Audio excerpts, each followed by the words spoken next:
Welcome to Rising Tide, the Ocean Podcast. This is David Helvarg, and my co-host, as always, is Vicki Nichols-Goldstein of the Inland Ocean Coalition.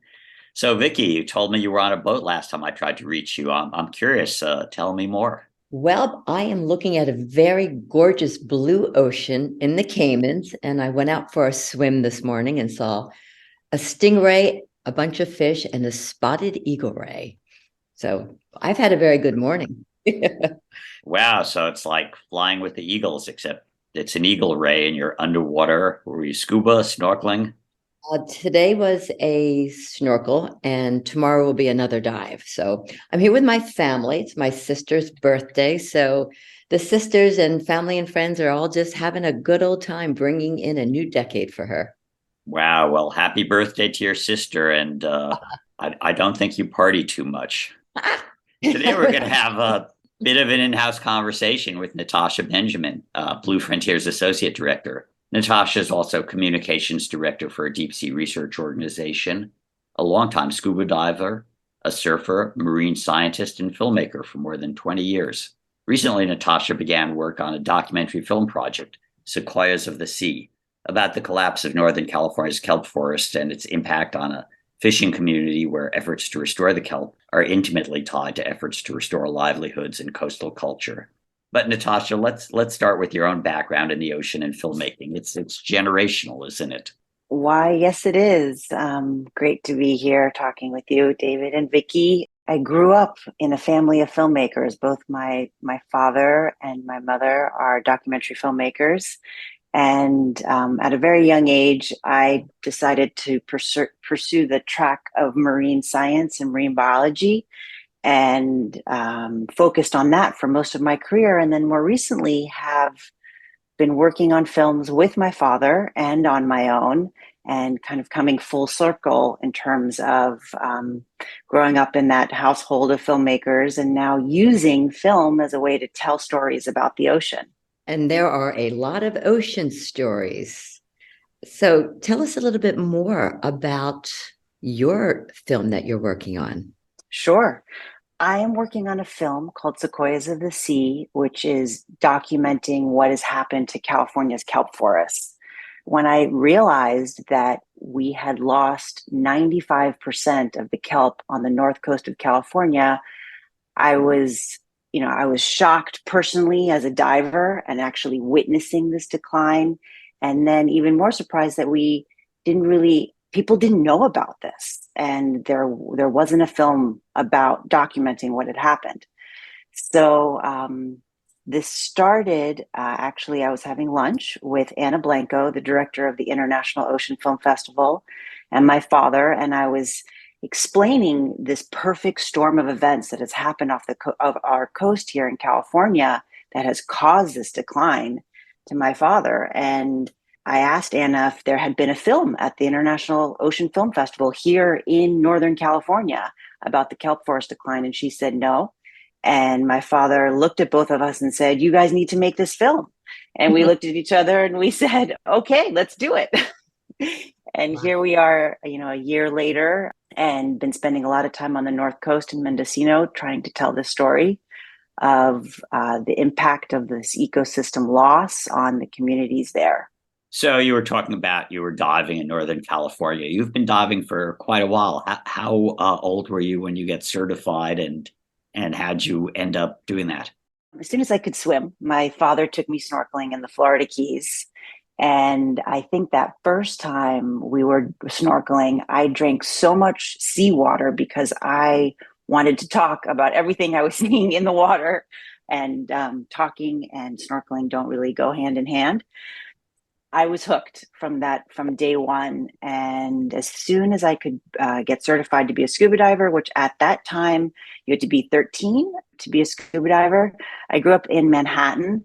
So the closest place to get certified as a scuba diver was to do the class at Hunter College in a pool. I was the only teenager in the class.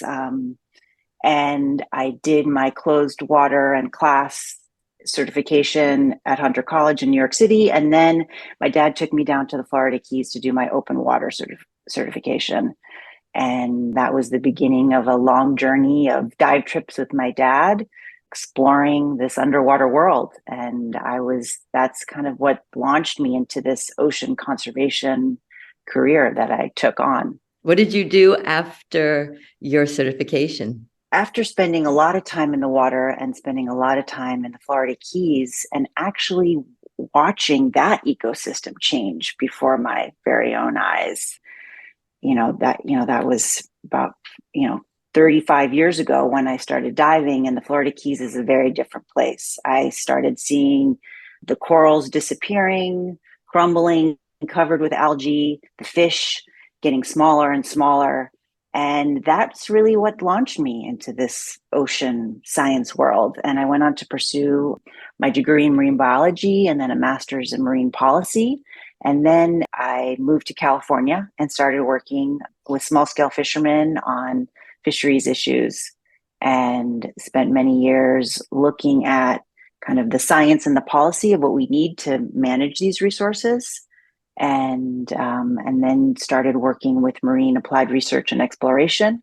So how long have you been filmmaking? So I've always been filming or taking pictures of something to do with the ocean, basically, my whole life. And more recently been focused on trying to tell some of these ocean stories. So during the pandemic, my father sent me his camera, and I learned how to use the camera, and I taught myself how to edit and just started taking the camera out and filming, whatever I could find. And it started here locally, and now I've been filming up and down the coast, looking at this kelp story and what's happened to the kelp forests and the communities around the kelp forest.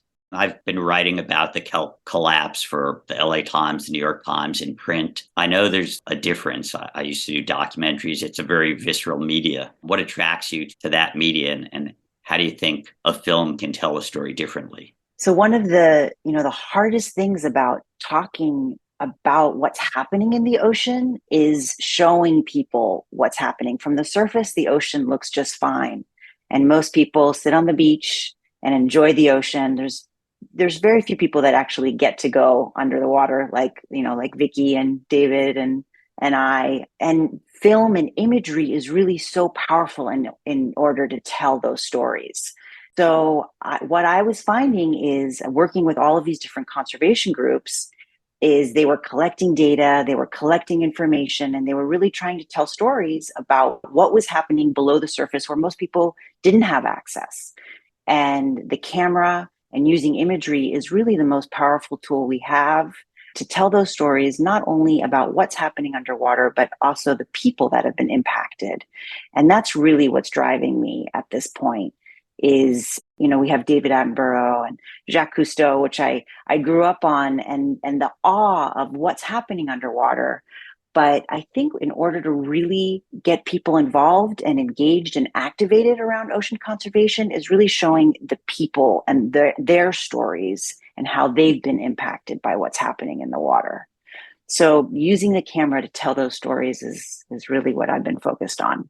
A documentary like My Octopus Teacher has made people rethink how they relate to the cephalopods. Yeah, exactly. I want to go back because I'm really stuck on this 95% reduction of kelp. And David, I know you've been writing about it, but Natasha, when did we actually start getting a handle? Like, was it already 50% reduced, 10%? Like, give us a sense of timeline for what we are dealing with this kelp problem. Great question, Vicki.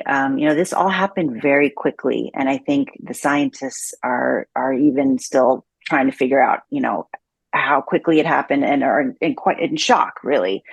What happened was it was a perfect storm of events that started about 8 years ago. In 2013-14, along the California coast, we had a warm water blob. That was actually the scientific term for it. It was a marine heat wave where temperatures were increased dramatically from the surface of the ocean down to hundreds of meters. We saw increases in temperatures. That exacerbated a disease that killed off all of the sea stars, basically along the entire west coast of California. In addition to that, that warm water killed off the majority of the kelp. Kelp need cold, nutrient-rich water. That wasn't happening in those years with this warm water occurrence. And we lost the kelp. We lost all of our sea stars, including our sunflower sea star, which is the main predator in the kelp ecosystem. Once we lost our sea stars, sea urchins, specifically purple sea urchins, took over and basically carpeted the ocean floor where kelp forests once stood and devoured any kelp that was left. With this blanket of sea urchins on the ocean floor, kelp can't really come back. As you know, I've seen little baby kelp stalks at the bottom of the ocean with hundreds of sea urchins on it. They really don't have a chance. And sea urchins are a natural animal. You know, they belong here. They're a native animal, but we've never seen them in this kind of numbers. So this perfect storm of events created this collapse in the kelp ecosystem. And we have lost kind of 95% since that's happened. So these urchin barrens are now basically covering the seabed where otherwise the kelp might return, might recover. And people are trying to figure out solutions. And I guess your documentary is looking at people because, unfortunately, unlike the three of us, people may not be fascinated by kelp critters, but they're fascinated by other people. So talk about the people that you're encountering and documenting in your film. Yeah, I mean, I think, David, that's a really good point. Like, I definitely have what we call the kelp fever. Once you start kind of learning about this ecosystem, it's pretty fascinating, and how important it is. But like you said, not everyone has kelp fever, so we need to tell a story about the people. And Fort Bragg along the Mendocino coast is really the epicenter, ground zero of this collapse in California. And the communities there have been devastated. The recreational abalone fishery that has been going on for years is gone. Abalone depend on the kelp forest, which is basically shut down a whole dive industry in that community. The commercial red sea urchin fishery has also been decimated. Red sea urchins are larger, and those are the ones that you see when you go to a restaurant or when you order uni at a sushi restaurant. And they also need the kelp. And so that fishery has been decimated. But fishermen and scientists are working together to try to solve this problem. And it's a pretty unique collaboration on the North Coast right now. We have urchin fishermen that are working with Reef Check and the Nature Conservancy to try to develop techniques to remove the urchins, and in addition, bring more kelp back into the system, do kelp planting and enhancement. And this is what we are documenting in the film, is this unique partnership between community members, between the fishermen, the scientists, the tribes, the divers, trying to bring back this ecosystem and their livelihood and their ocean backyard. Is there a process for growing kelp like we have for other aquaculture, or laboratories or some type of aquaculture for different types of kelp that can be replanted? Yeah, they are working on grow outs, trying to figure out how to reintroduce the kelp into the system. Now that we've been trying to remove these purple urchins that have taken over, we now want to reintroduce it. So there's labs along the California coast that are coming up with different techniques to reseed and replant actual bull kelp. Bull kelp is the main kelp that we're talking about in this story. There's giant kelp as well that you see in Southern California. But when we talk about that 95% loss, that's the bull kelp. So they got some inland labs to see if they can grow new kelp seed and kelp plants. How about sea stars? Are they trying to grow some new predators? Yep, they are. The University of Washington, and there's a lab in Monterey as well, that was started by a diver who saw the collapse and the need to bring back this beautiful, amazing sea star that is one of our biggest sea stars. It's huge. It's basically disappeared. It actually has just been proposed to be listed under the Endangered Species Act as a threatened species, which will hopefully bring some more science and research and attention to this really critical species. If we had that sea star, it is believed that the ecosystem would be more in balance. So people are working on it, but that's going to take a while. Excuse me, what is the sea star? Which species? It's the sunflower sea star. It's called Pycnopodia, and it's the largest sea star, and it's really the main predator of the urchin. The urchin has no predator. We used to have otters along this coast many years ago. That would have been another predator of the urchin. So this urchin has no natural predation in the system right now. So we've gotten rid of the sea otters. We sent them off as furs to other countries, and these sea stars, we used to call them starfish, are huge. These predator ones, they're the size of platters, dinner platters, right? Yes, exactly. Even bigger than that. And they can do a lot of damage on sea urchins. They eat a lot of them.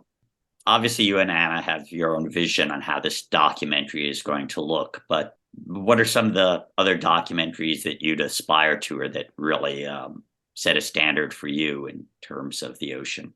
Oh, there's so many. As I said before, I grew up watching Jacques Cousteau films, and really aspired to really follow in his footsteps in many ways, in terms of creating that awe and inspiration and bringing people below the surface that couldn't otherwise.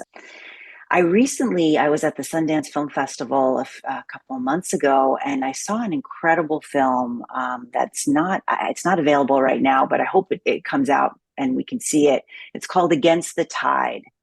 And it was a film about that took place in India in a small fishing village. And it was best friends that were working together and fishing. And these were two fishermen. And one went in one direction and was decided to get on a bigger boat with more technology and more sophisticated fishing gear and expand where he could go fishing. And the other friend stayed on his small boat by himself, fishing inshore. And through the story of their friendship and what was happening to their fishing community, it told a beautiful story of what's happening in the ocean. They were bringing back smaller and smaller fish. They were having to go further and further offshore to collect these fish, and spending more money on building better technology to collect fish.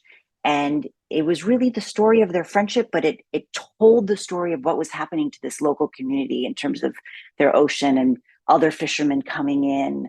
And it really inspired me to really focus on the people to tell this story around the ocean. And that's kind of why I've been focusing on those communities up in Fort Bragg, to tell the story of what's happening in the ocean. Vicki, what's some of your favorite ocean documentaries? Oh my gosh, I'm trying to think. Well, certainly we were just talking about My Octopus Teacher, because we saw an octopus this week. And so that was really inspiring. I also think The Cove was really quite moving, and it had that detective element to it. So it wasn't just completely depressing. It was, you were trying to track down the bad guys. But yeah, there are so many wonderful documentaries out there about the ocean and communities. And I kind of wanted to go back to the community, because I know, Natasha, you were also working with some of the local tribes, or bringing them in and looking at their perspectives. Tell us a little bit more about that. Yeah, there's a number of tribes along the coast that obviously have been impacted by a number of different things, including the decline in kelp, the decline in abalone, which all are used in their traditions. And they also, they've been stewarding and managing their own ocean for decades, for centuries, before we came in and created management regimes. And the tribes and some of the agencies and the sanctuaries are starting to work together to develop techniques to further manage and protect and use that traditional knowledge in the management.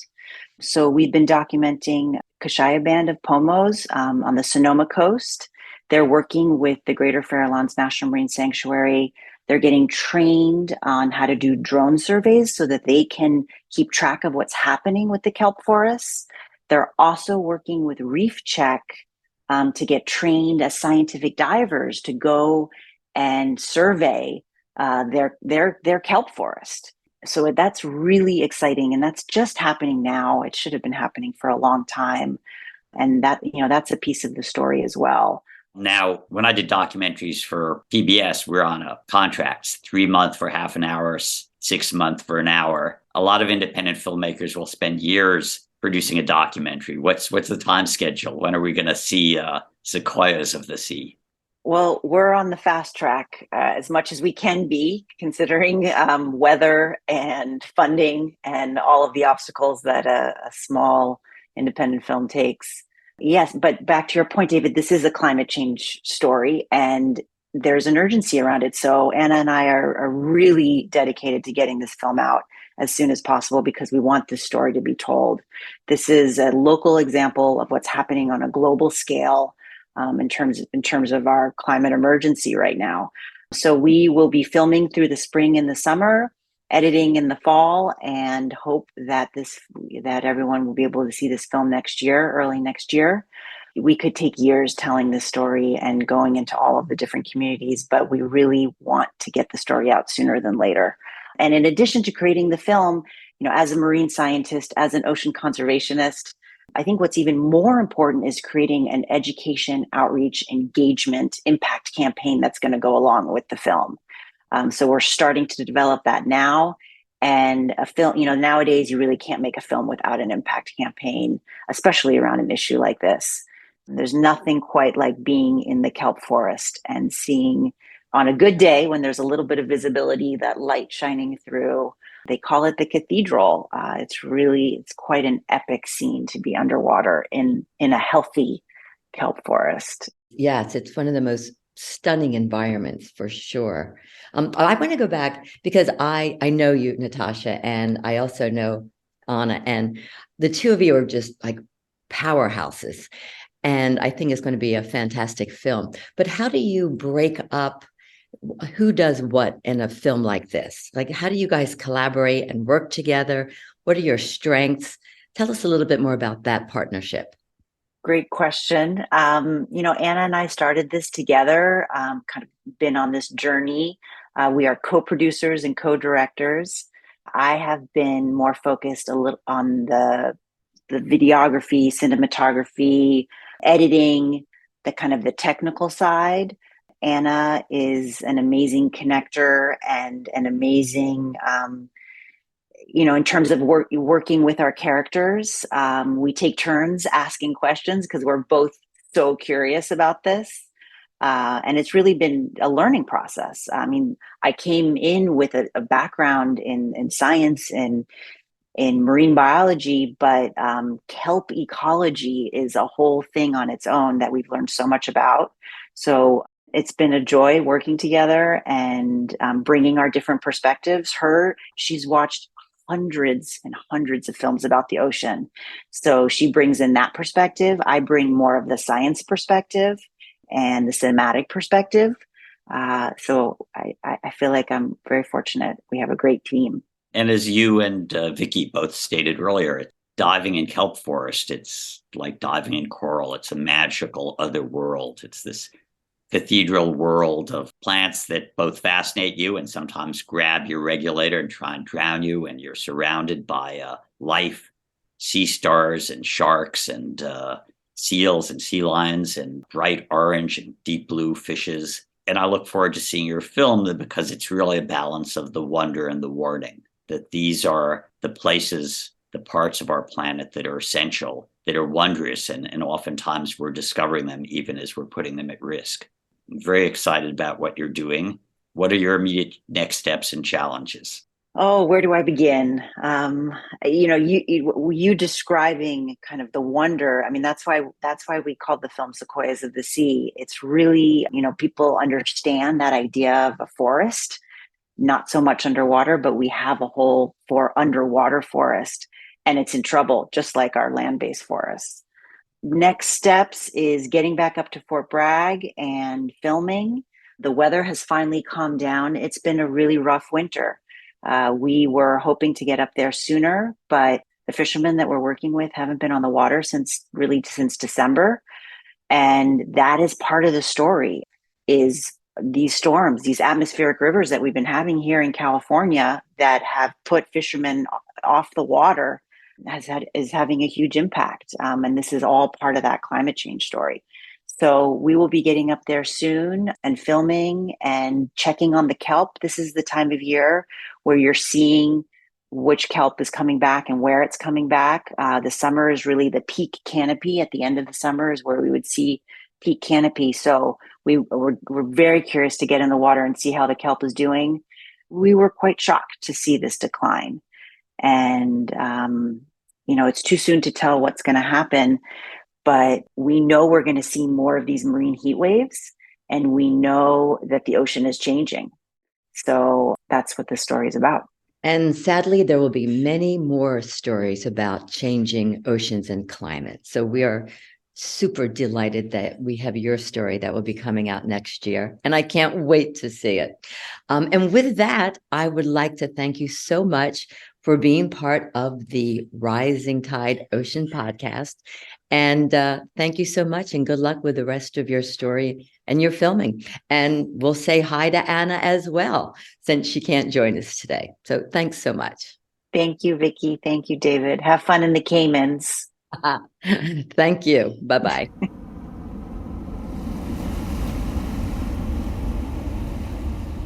Rising Tide is a production of Blue Frontier, co-hosted by David Helvarg and myself, Vicki Nichols-Goldstein, with support from Natasha Benjamin and Ellie Kurla. Rising Tide's editing services and technical support is provided by Studio Cape May. The theme song is written and performed by Ethan Kenbard. You can find Rising Tide, the Ocean Podcast, at bluefront.org or download it from Apple, Google, Spotify, or wherever you get your favorite podcasts. Off in the salty ocean, off where the waves roll free, the sparkling water rises, then crashes to the sea. Out amongst the breakers, you'll have no need to fear. It's true, it's the Blue Frontier.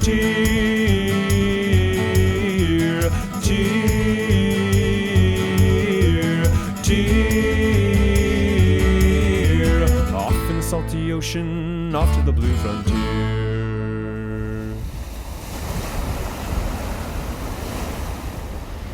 Sparky, come here, buddy. Sparky! There you are. Good boy, Sparky.